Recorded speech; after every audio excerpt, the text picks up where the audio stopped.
Une terrible vidéo dans l'actualité cette semaine, Christophe. La vidéo du viol d'une adolescente, un viol collectif de surcroît. Une vidéo qui a été publiée par les auteurs sur le réseau social Snapchat. 7 jeunes ont été interpellés, 2 majeurs et 5 mineurs. Le plus jeune n'a que 13 ans. En moyenne, 4 viols collectifs par semaine sont déclarés en Belgique. Et il faut y ajouter ceux pour lesquels les victimes n'osent pas porter plainte. Bonjour Valérie Lheureux. Bonjour. Vous êtes sexologue et sexothérapeute. J'imagine qu'il n'y a pas de règle générale, mais comment des jeunes peuvent arriver à se grouper comme ça pour violer une jeune fille ? Mais c'est assez terrifiant et le nombre que vous m'annoncez, je l'avais relu, mais c'est inquiétant. En fait, voilà, en tant que sexothérapeute, j'ai des patients, des patientes, les deux, qui viennent après des traumatismes comme des viols ou des abus sexuels. Il faut savoir que des années après, ça laisse énormément de traces. Et avant de travailler dans ce domaine, j'imaginais qu'il y avait moyen d'avoir une résilience partielle ou totale et qu'on s'en sortait. Mais travaillant avec les gens, dans le fond, non, on est vraiment très, très, très, très meurtris à long terme, profondément. Donc vous en avez eu des patientes ou des patients qui ont été victimes de viols collectifs ? Oui. Comment ils expliquent ce qui s'est passé ? Est-ce qu'ils ont une explication du déroulement ou de l'engrenage dans lequel ils se sont retrouvés ? Ce qu'ils disent surtout, c'est la culpabilité. Donc en fait, la personne victime se sent coupable, ce qui est un peu bizarre de l'extérieur. Mais souvent, le viol s'est passé dans le cadre d'une relation, qu'elle soit établie, fixe ou de long terme, mais les gens sont en relation. Ils se connaissent donc. Voilà, ils se connaissent, ils sont copains ou sex-friends ou quelque chose comme ça. Et puis à un certain moment, ça dérape. Et la personne sent que ça commence à aller dans un certain sens et n'arrive pas à avoir les ressources de dire non ou de courir ou de s'enfuir ou de crier. Donc il y a un phénomène comme ça de ce qu'on appelle le freezing, qui fait qu'en cas de grande peur, il y a une espèce de gel. De tétanique, on ne peut plus bouger. Voilà. Oui. On ne peut plus bouger, on ne peut même plus réfléchir et on ne peut pas prendre recul. On est totalement dedans, donc la seule manière de fuir cette situation intenable, c'est d'avoir un déni direct et total. Et donc, parfois, sur cette vidéo, ils avaient insisté sur le fait que cette fille ne réagit carrément pas. Et donc, bon, voilà, il y avait de l'alcool, mais est-ce que c'est l'alcool qui explique tout ? Non, il y a possibilité qu'elle soit complètement sans réaction pour se protéger justement d'une sensation. On attend que ça passe en quelque sorte, c'est ça ? On attend inconsciemment et on se protège, on survit. La peur peut être aussi d'aggraver la situation en réagissant ?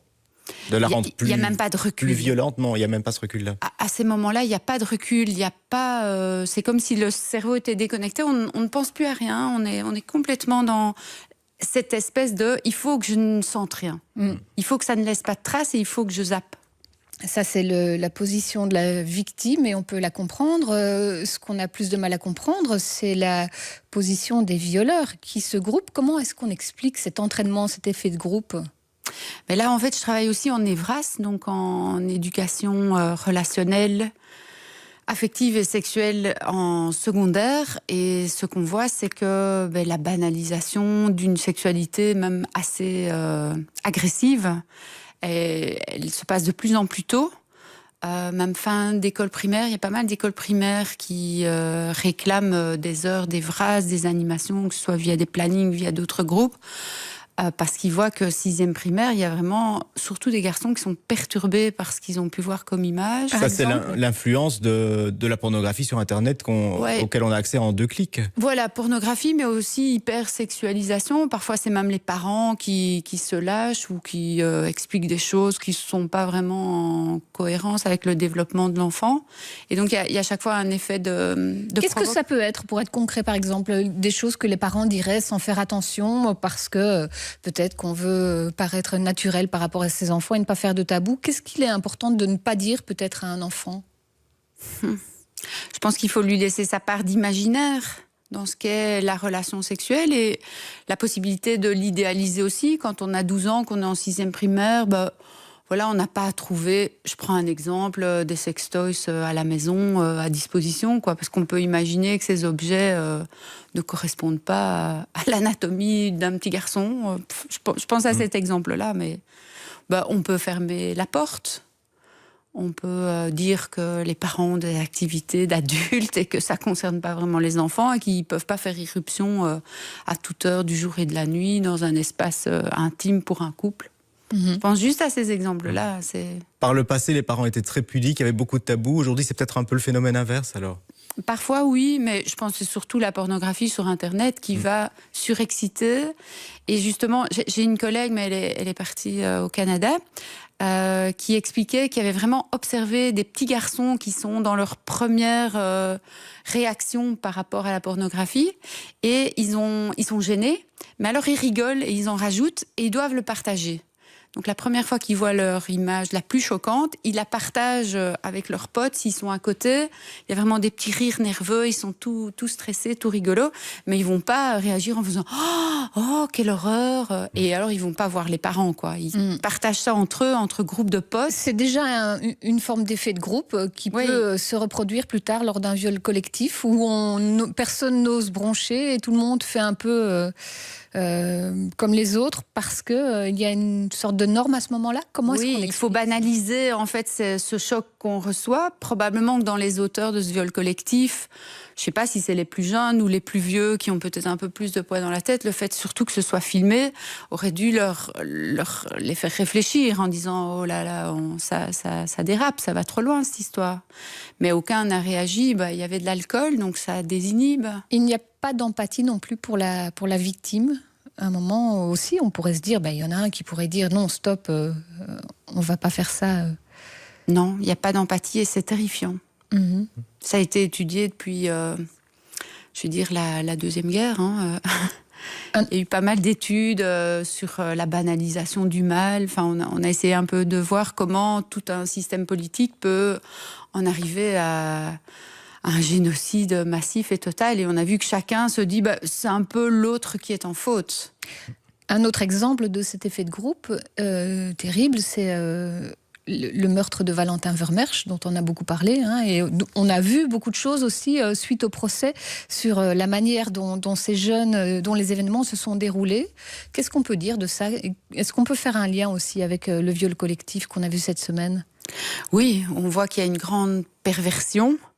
Et on voit aussi que, quelque part, la culpabilité, parce que c'est quand même un procès assez exemplaire, je trouve, je le suis assez bien, et on essaye d'aller au fond des choses et de voir en quoi chacun a une part de responsabilité, mais que, voilà, il y a des phénomènes qui sont autour de nous, dans la société, puis il y a ce phénomène de groupe, et puis il y a la responsabilité de chacun. Mais comment l'engrenage de ces trois cercles concentriques font des situations épouvantables.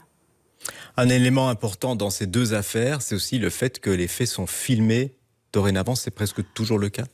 Ben oui, moi je venais à la radio et j'avais oublié de maquiller, j'avais oublié qu'on allait être filmé. On est aussi filmé. On est aussi filmé, c'est disponible sur Ovio, effectivement. Alors qu'avant, je suppose si vous avez commencé votre carrière à la radio, vous n'imaginiez pas. Et donc je pense que c'est... Voilà, vous faites partie du bon côté des choses. Voilà, les médias sont partout, les photos sont partout.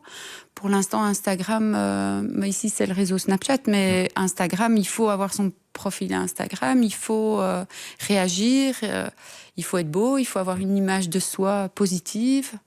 Et malheureusement, on ne revient pas en arrière avec ça. Et ça me frappe chez les jeunes, c'est qu'ils ne connaissent pas la loi, la protection de la vie privée.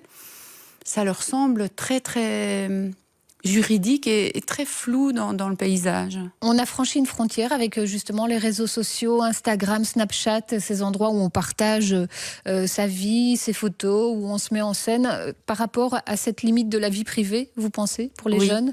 Je crois qu'en une génération, la différence est énorme.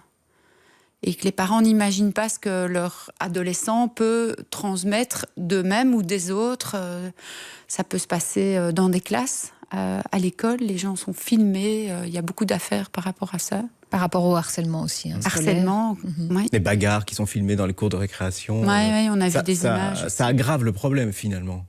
Et peut-être même aussi la culpabilité des victimes. Oui, et puis ça les poursuit à plus long terme. parce que les jeunes ne sont pas dupes. Ils savent bien que les images, elles vont rester, que même si on arrive à les enlever via Facebook ou quoi... Il y a toujours bien quelqu'un qui les aura gardées. Ouais, voilà. Et qui pourra les ressortir en temps voulu. Donc c'est vraiment difficile pour les victimes. Valérie Lheureux, je rappelle que vous êtes sexologue et sexothérapeute. Merci d'être venue. Merci à vous